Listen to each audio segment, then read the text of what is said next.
Hey guys, the Bruffles Header here, coming this time with the first video of the Trial by Frost spoilers. As the spoiler season is officially started, I tried to keep up with all the spoilers by the community. If you want to know all the spoilers, you can look at altertcg.blog. I will put a link in the description below. First, let us look at the Icebound landmark cycle. All of the Icebound cards are landmark permanents with subtype site. They are played in your landmark zone and therefore are counted as landmarks. They don't gain fleeting when played, even if they are played from reserve. All Icebound cards care about trial counters. You need 3 counters to succeed the trial and get a reward. The reward will always be a 5/5 Dragon Shade Illusion token and an additional bonus. The common is just a 3 mana from hand and reserve.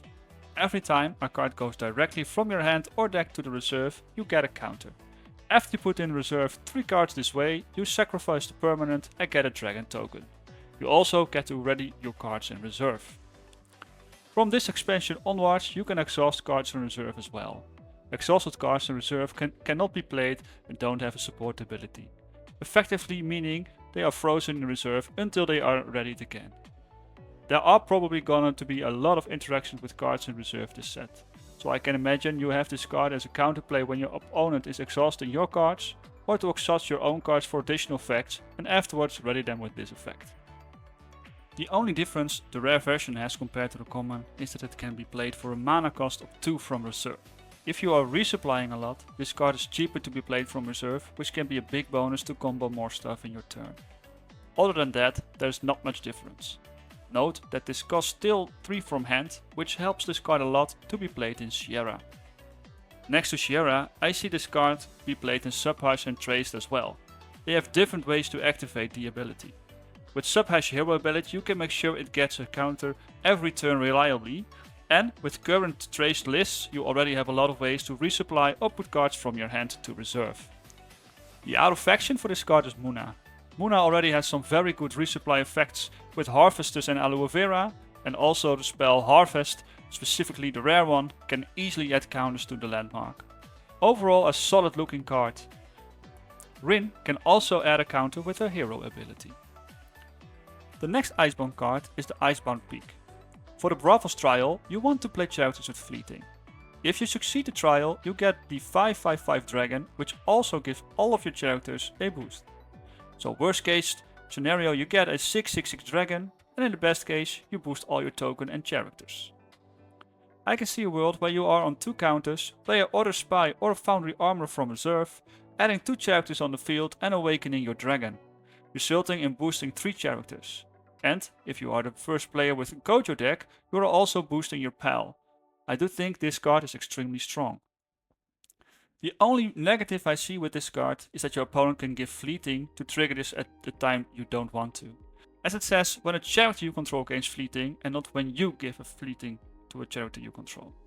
The rare version of this card is just a mana cheaper, which makes it much better with all those very good 3-cost Bravos cards we already have. I can see this card firstly be played in Gojo, but I think it can easily be played in Mazira as well. As I find Peak to be played with a lot of small characters, and that does not fit the playstyle of Watsari well, I think this is not a card for him. Axiom got this card as well. Note that out of faction rare has a cost of 3 from hand and 2 from reserve. Handy for those Sierra players again, pun intended. For Trace and Subhash, with a lot of cards in reserve and resupplying a lot, this can actually be very strong as well. The Icebound Tundra trial cares about playing a 0-cost stats in the expedition it is in. This looks very contradicting in how this game is played, as you need actual stats to progress your expedition. Luckily, you can be in multiple region types at once, so this isn't that hard to pull off. So, if you are in a forest, mountain region, and you play a 3 forest, 0 mountain, 2 ocean, you will get a counter, as you have 0 value in one of those expeditions you are in.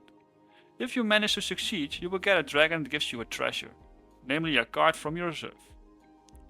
As Lyra naturally plays a lot of cards with one or more base stats of 0, I think this card fits every hero very well. Again, the rare is just a cheaper cost, making it a bit less tempo loss when played. In Izmir, I do not think this is very strong yet, as there are not too many strong characters with a 0 attribute. There needs to be more cards in this set to be able to run it. The Trial in Muna is one that fits their lore very well.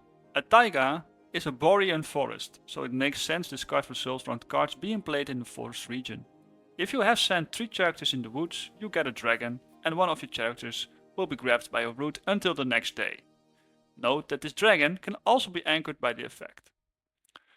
The trial of the Icebound Taiga can only be succeeded when you are in the forest region. That means that only 5 out of the 8 regions are eligible for this card. But you can play multiple characters a day to progress. As mentioned earlier, Muna has a lot of ways to resupply.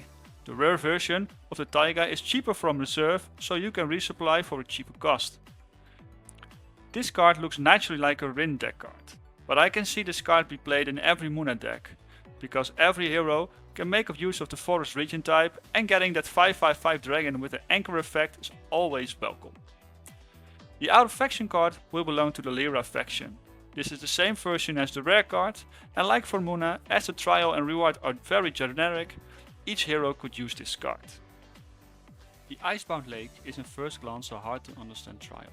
Whenever you play a character in an expedition that is behind, you get a counter. When your opponent has won the hero or companion expedition more than you, you are behind in that expedition.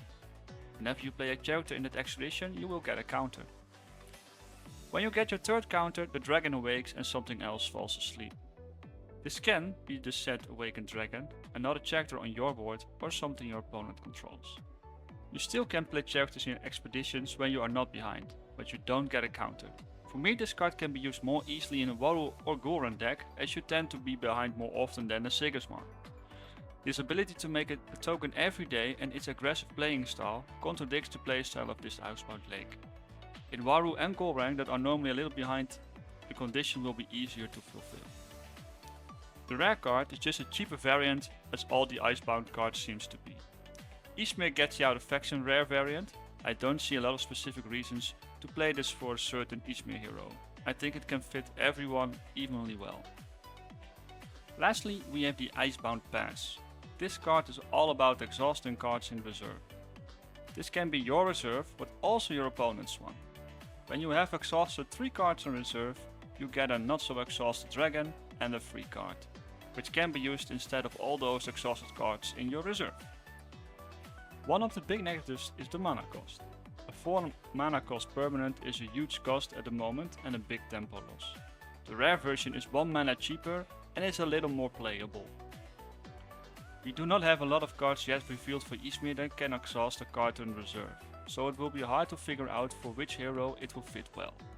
For Akisha, if there will be a lot of control cards that exhaust opponent cards, I think this can be slotted in.